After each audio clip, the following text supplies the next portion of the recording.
आम्ही म्हणजे तुम्ही आम्ही सारे जना पोट आहे तोंड आहे जीभ आहे सोस आहे चमचमीत गाण्याचा ते आम्ही सारे खवय्ये आम्ही सारे खवय्ये सारे खवय्ये आम्ही सारे खवय्ये एकमेका शिकवित नवे काही बनवावे किती किती चोचले ते जिभेचे हे पुरवावे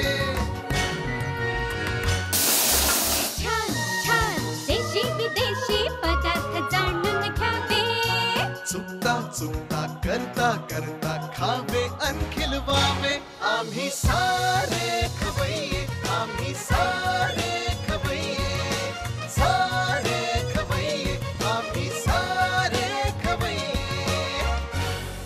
आम्ही सारे खवय्येमध्ये मी शेफ निलेश लिमाय तुमचं मनपूर्वक स्वागत करतो।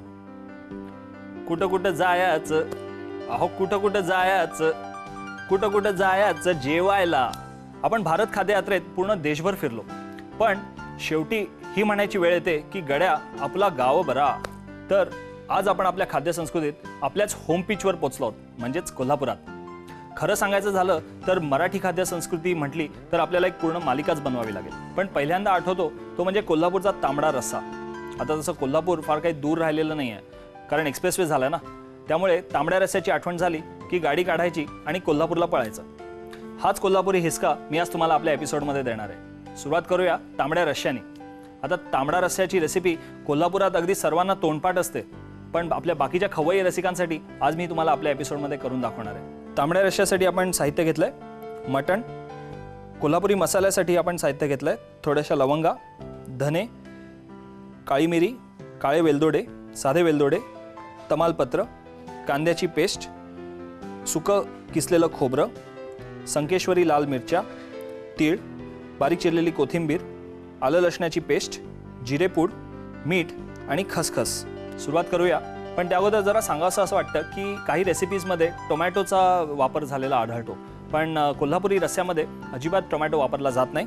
त्यासाठी हे जे मसाले घेतलेत ते आधी आपण भाजून घ्यायचे आणि नंतर आपण त्याचं वाटण करून घ्यायचं आहे। त्यासाठी खोबरं आहे, तीळ आहे, खसखस आहे, आलं लसणाची पेस्ट आहे आणि या ज्या मिरच्या आहेत या आहेत खास कोल्हापुरी लवंगी मिरच्या ज्याला म्हणतात संकेश्वरी मिरच्या याचं नाव आहे। त्या मिरच्या आपण घेतलेल्या आहेत कारण त्यानेच तो आपल्याला तिखट जाळपणा जो लागतो तो या रश्श्यामुळे येतो। पण खरं सांगायचं तर हा जो रस्सा आहे ना म्हणजे मी जेवढ्या वेळा खाल्ला आहे कधीच मला घशाला कधी तो लागत नाही त्यामुळे ह्याची मजा तीच आहे। म्हणजे जे म्हणतात ना की आम्ही 2-2 वाट्या 4-4 वाट्या अगदी 8-8 वाट्यासुद्धा रस्सा पितो तर तो याच कारणाने कारण जर का आपल्याला तो घशाला लागला असता तर मात्र आपण एकही वाटी आपल्याला ती रस्सा खाता नसता आला पण तो घशाला कधीच लागत नाही त्यामुळे त्याची चव जी लागते ती फार अप्रतिम लागते।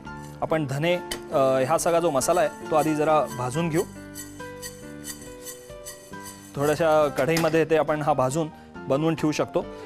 लवंगा मात्र एवढ्या घ्यायच्या नाही आहेत मी दाखवण्याकरता फक्त एवढ्या घेतल्यात। लवंगा अगदी 2-3 घालायच्यात कारण त्याचा खूप स्ट्रॉंग स्वाद असतो आणि मग तो बाकीच्या आपल्या पूर्ण रश्श्याची चव पूर्ण बिघडून टाकतो। काळी मिरी आपण सगळी घ्यायची आहे।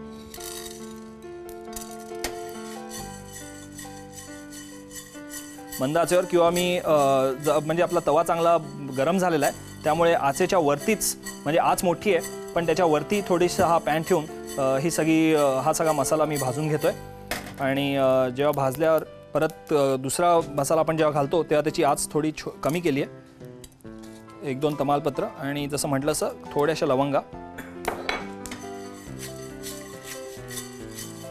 हे आपण आधी भाजून घेतलं। आपण याचं आता वाटण करून घेणार आहोत त्यासाठी मिक्सर इकडे मी तयार ठेवलेला आहे।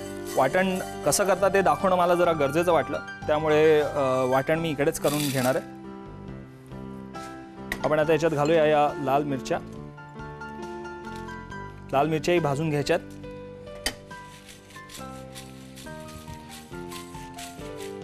लाल मिरच्या याचा जो एक वेगळेपणा आहे तो ह्याच्यात फारसा रंग येत नाही आपल्याला म्हणजे लालसर जो काश्मीरी लाल मिरच्यांमध्ये रंग येतो तो रंग फारसा येत नाही पण त्याचा तिखटपणा मात्र चांगलाच असतो। वाटण करताना शक्यतो बहुतेक जण त्यात पाणी वापरतात पण आपण पाणी वापरणार आहोत आपण वापरणार आहोत तेल। मिरच्या चांगल्या भाजल्या आहेत त्याचा ठणका लागतोय। मिरच्या भाजून झाल्या पण मिरच्या याच्यात घालूया। नंतर तीळ,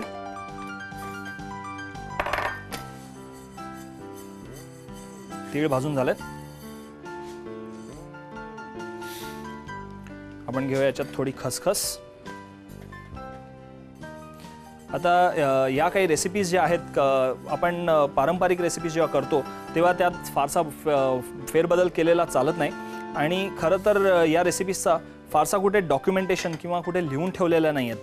त्या युजली घरची म्हणजे आई असते ती आपल्या सुनेला किंवा मुलीला सांगते आणि मग अशा तऱ्हेने ह्याची रेसिपीज त्या एवढ्या वर्षानुवर्षे चालत आलेल्या आहेत. आणि आज आपण त्याचा अजूनही तोच कोल्हापुरी रस्स्याचा स्वाद आपण घेतो आणि आपण त्याची जी एक खासियत आहे ती त्यामुळेच अजून जपून राहिलेली आहे. आता आपण खोबरं भाजून घेऊ. आपला मसाला आता सगळा ऑलमोस्ट झालेला आहे. ह्याच्यात हे खोबरंच फक्त राहिलं आहे. मी कुठेही भाजताना तेल हे ते वापरलेलं नाही आहे, पण जेव्हा ह्याचं वाटण करणार आहोत तेव्हा मात्र मी तेल वापरणार आहे. पाण्यात हे वाटण बनवणार नाही आहे. खोबरं मस्त भाजलं गेलं आहे. आपण आता हे याच्यात काढून घेऊ.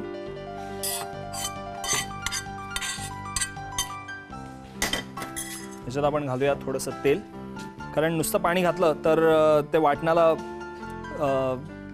आपण ते वाटण बनवून ठेवू शकत नाही. तेलात मात्र ते वाटण एकदम छान राहतं. आणि अर्थात जेव्हा आपण पदार्थ बनवायला घेऊ किंवा मटण हे ते शिजवायला घेऊ तेव्हा थोडंसंच तेल वापरावं लागेल, कारण आपण ह्याच्यात अगोदरच तेल घातलेलं आहे. त्यामुळे वरून अजून तेल घालण्याची गरज लागणार नाही.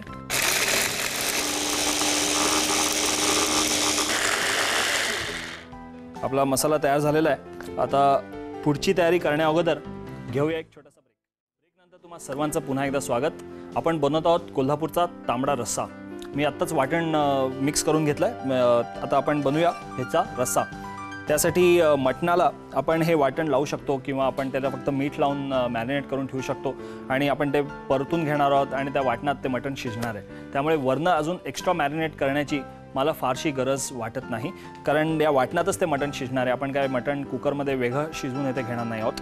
त्यामुळे तेल आता घेऊया. ह्याच्यात थोडंसं तेल तापलं आहे. आपण आता हे मटण जे आहे त्याला फक्त थोडंसं मीठ लावून ठेवलं होतं, ते मटण आपण आधी चांगलं परतून घेऊ. मटण पण एकदम छान ताजं ताजं मिळालं मला. मटण आपलं चांगलं परतून झालं आहे, त्याला रंग पण आला आहे त्याला चांगला. आता आपण याच्यात हे वाटण घालूया. हे वाटण आपण बनवून फ्रीजरमध्ये ठेवू शकतो.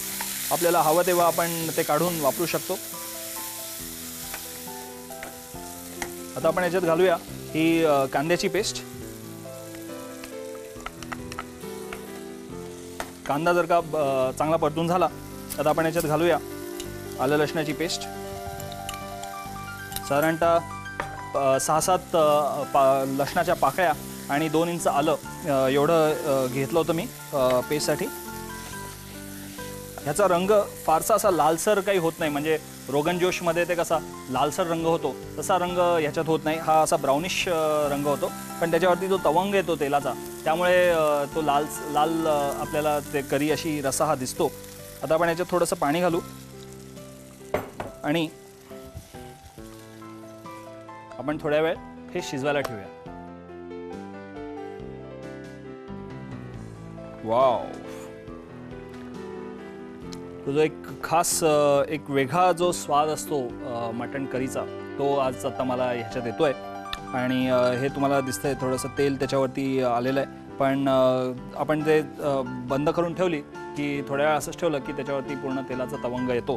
तर मटण रस्सा जो झालेला आहे तो आता तयार झाला आहे. मटण पण शिजलेलं आहे. आपण याच्यात थोडीशी ही जिरेपूड घालू आणि चवीला थोडंसं मीठ, थोडीशी ही कोथिंबीर. क्या ख्याल आहे? आवडली ना? पटकन ह्याचं साहित्य आणि कृती लिहून घ्या. कोल्हापुरी तांबडा रस्सा तयार करण्यासाठी लागणारं साहित्य: मटण, लवंग, धणे, काळी मिरी, वेलदोडे, हिरवी वेलची, तमालपत्र, कांद्याची पेस्ट, सुकं खोबरं, कोथिंबीर, तीळ, लाल मिरची, आलं लसूण पेस्ट, जिरेपूड, मीठ, खसखस, तेल आणि पाणी. कृती: प्रथम भांड्यामध्ये धणे, लवंग, वेलदोडे, हिरवी वेलची आणि तमालपत्र एकत्र भाजावं. भांड्यात लाल मिरची, तीळ, खसखस, सुकं खोबरं आणि तेल एकत्र करून मिक्सरमध्ये वाटून घ्यावं. भांड्यात तेल गरम करून त्यात मटण परतून घ्यावं. परतलेल्या मिश्रणामध्ये वाटलेला मसाला, कांद्याची पेस्ट, आलं लसूण पेस्ट आणि पाणी घालून शिजवून घ्यावं. त्यात जिरेपूड, मीठ आणि कोथिंबीर घालून उकळून घ्यावं.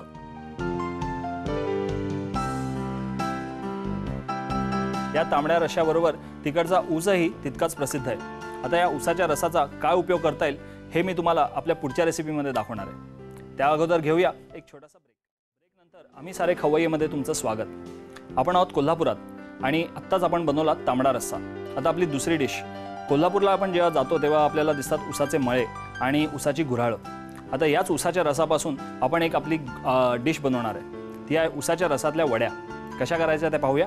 त्यासाठी साहित्य घेतलं आहे 1 वाटी बारीक किसलेलं खोबरं आणि त्याच्या 2.5 पट ऊसाचा रस, थोडंसं साजूक तूप आणि 1 चमचा आपल्याला वापरायचा आहे गूळ. सुरुवात करूया. पॅन गरम करायला ठेवला आहे. आपण थोडंसं ह्याच्यात आधी तूप घालू. साधारणतः 1 चमचा तूप. तूप जरा वितळलं किंवा गरम झालं की आपण घालूया याच्यात हे खोबरं, बारीक किसलेलं खोबरं. आपल्याला काय भाजून येते घ्यायचं नाही आहे. मी फक्त जरा ते मिक्स करतो आहे, तुपात थोडं मिक्स करतो आहे. आणि याच्यात 2.5 पट आपण ऊसाचा रस घेतलेला आहे. 1 वाटीच्या 2.5 पट, 2.5 वाट्या ऊसाचा रस आहे हा. आता हे आपण शिजवत ठेवणार आहे आणि त्याच्यात आपण थोडासा घालूया हा गूळ. आपला नेहमीचा गूळ आहे, चिक्कीचा गूळ हे ते नाही आहे. आता कोल्हापुरात हे ऊसाची मळे जे असतात तिथे ऊसाची गुऱ्हाळं पण असतात आणि गूळ बनवण्याचे कारखाने पण असतात. तिकडचा खास एक गडी म्हणजे गुळ्या. तो जसा जसा गूळ बनतो तसा तो गूळ चाकतो आणि त्याला त्या लेवलची एक होकार देतो. म्हणजे त्याची स्वाक्षरी असणं फार गरजेचं असतं. त्याला म्हणतात गुळ्या. आणि त्याचं काम हेच असतं की गूळ झाला की नाही झाला हे बघणं. म्हणजे अशा मोठ्या कढईत ऊसाचा रस आटत असतो आणि नंतर त्याची काकवी बनते आणि नंतर ते जो काकवी गूळ बनण्याच्या अगोदर म्हणजे ढेपरात टाकण्याच्या अगोदर तो त्या पाण्यात हात घालतो आणि तो गुळाचा एक थेंब आपल्या ह्याच्यावरती घेतो आणि चाटतो आणि त्याच्यावरनं त्याला कळतं की गूळ तयार झालाय की नाही झालाय. आता त्याचं कामही तेवढंच कसबीचं आहे असं म्हणता येईल. कारण एवढ्या वर्षापासून तो काम ही लोक हे काम करतात आणि त्यातनं आपल्याकडे जो गूळ येतो किंवा हा गूळ आपल्याला दुकानात जो मिळतो त्याच्या अगोदर किती कष्ट घ्यावे लागतात लोकांना ते आपल्याला ॲक्च्युली कळत नाही. पण जेव्हा आपण जातो तेव्हा अशा गोष्टींकडे नक्कीच कधीतरी नजर टाका. म्हणजे तुम्हालासुद्धा त्याचं वैशिष्ट्य कळेल. अशी पण म्हणजे आपण आत्तापर्यंत चहा टेस्टर किंवा जे चहाची चव बघतात, वाईनची चव बघतात, ह्यांची नावं आपल्याला माहिती आहेत किंवा असे पण प्रोफेशन्स आहेत हे आपल्याला माहिती आहे किंवा असे व्यवसाय आहेत आपल्याला माहिती आहे. पण गुळ्या म्हणून असा एक व्यवसाय पण आहे, पण तो आपल्याला बाकीच्या लोकांना माहीत नाही आहे. पण तेथे ते त्यांचं आपलं कर्तव्य करत असतात. आणि असे जे चाकरमानी आहेत त्यांना काहीतरी गोडधोड हवं. आता कोल्हापूर तर श्रीमंतांचं माहेरघर, पण ॲक्च्युअल शेतात जे काम करतात किंवा जे चाकरमानी आहेत त्यांना काहीतरी गोड मिळावं म्हणून ज्या कढईला जो ऊसाचा रस थोडासा लागलेला असतो, आटलेला जो रस असतो, त्यातनंच तो आपला एक गोड पदार्थ पंचपक्वान्न म्हणून समजतात आणि बनवतात आणि खातात. तर तीच ही रेसिपी आहे. म्हणजे मला ही तिकडे मी त्यांच्याशी बोललो तेव्हा ही रेसिपी मला समजली. आपण किचनमध्ये बनवत आहोत म्हणून आपण त्यात थोडंसं तूप आणि थोडंसं अजून त्याला हवं असेल तर वेलची पूड हे ते घालू शकतो. पण ॲक्च्युअल शेतात जेव्हा ही रेसिपी बनवतात किंवा ही डिश बनवतात तेव्हा त्यात तो फक्त त्या कढईला जो लागलेला जो गुळाचा जो शेवटचा भाग असतो किंवा रस आटलेला असतो तो आणि त्यात खोबरं घालून ते एकजीव करून घेतात, थोडंसं शिजवतात आणि त्याच्या वड्या थापतात आणि हाच गोड म्हणून ते तो पदार्थ खातात. ह्यात थोडंसं त्याला किंवा वड्या बनण्यासाठी मी थोडासा 1 चमचा फक्त त्यात गूळ वापरलेला आहे. पण आपण जेव्हा साखरेच्या वड्या बनवतो त्या खोबऱ्याच्या वड्या एकदम झटपट होतात, फार वेळ लागत नाहीत. पण ऊसाचा रस आपण त्यात आटवतोय, त्यात खोबरंही शिजवतोय, त्यामुळे यात बनायला जरा वेळ लागतो. पण अर्थात त्याची चव त्या ऊसाच्या रसाचा जो एक गोडवा आहे तो आपल्याला या बर्फीमध्ये किंवा या वडीमध्ये येतो. त्या वड्या अगदी बर्फीसारख्या एकदम लुसलुशीत नसतात, पण थोड्या कडकच असतात. तर रस आटतोय, खोबरंही त्यात शिजतंय जरासा वेळ लागेल. आता तुम्ही बघत असाल की याच्यातला रस सगळा आटून गेलेला आहे. बेसिकली तो खोबऱ्यात पूर्ण मुरून गेलेला आहे. आणि आपण आता थोडंसं हे अजून थोडं शिजवून घेऊ. आणि खूप छान वड्यात कधी तुम्हाला वाटलं तर नक्की उसाचा रस घेऊन तुम्ही या वड्या करून पहा. तर उसाच्या रसाचं फक्त एकच आपण काळजी घ्यायची की जर का तो आणून ठेवला तर तो लगेच काळा पडतो. हे तुम्हाला माहितीच आहे. म्हणजे तुम्ही पण खूप हुशार आहात. तुम्ही रोज स्वयंपाक बनवता आणि तुम्हालाही बरीच माहिती आहे. पण एक सांगण्याकरता म्हणून सांगितलं की उसाचा रस जेवढा ताजा असेल मला वाटतं तेवढा त्याचा रंग देखील खूप छान निघेल.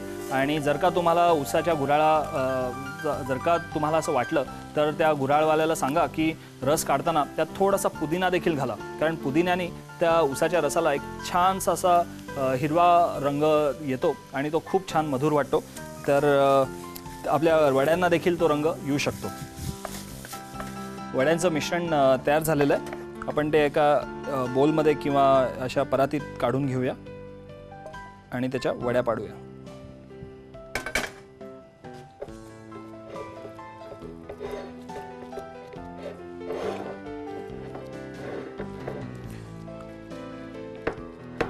खोबऱ्याच्या उसाच्या रसातल्या वड्या थोड्या गार करायला ठेवाव्या लागतील आपल्याला. या अशा आपण थापून घेऊ. आता वड्या गार करायला ठेवूया पण त्याआधी याच्या वड्या पण पाडून घेऊ.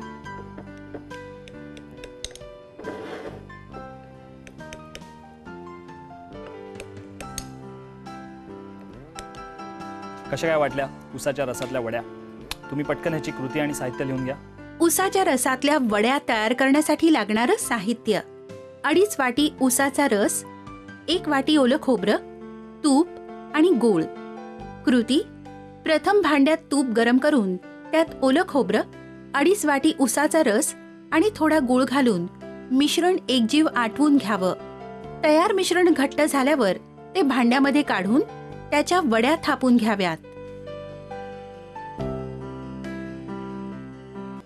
पावसाळा सध्या जोरात आहे त्यामुळे पावसाळ्यानिमित्त काही खास रेसिपीज मी तुमच्याकडे पुढच्या बुधवारी घेऊन येणार आहे. हा कोल्हापुरी तांबडी रस्सा सुद्धा पावसाळ्यात एकदम झकास आहे बरं का. तोवर त्याचा आस्वाद घ्या. पुन्हा भेटूया पुढच्या बुधवारी. तोपर्यंत मस्त खा, स्वस्थ राहा. नव्या नव्या चवी ढवी विचल्या ह्या तुम्हासाठी. हवे हवे ते पंगत किस्से तुम्हाला आवडावे. खाणाऱ्याने खात रहावे, खावे अन खिलवावे. आम्ही सारे खवय्ये, आम्ही सारे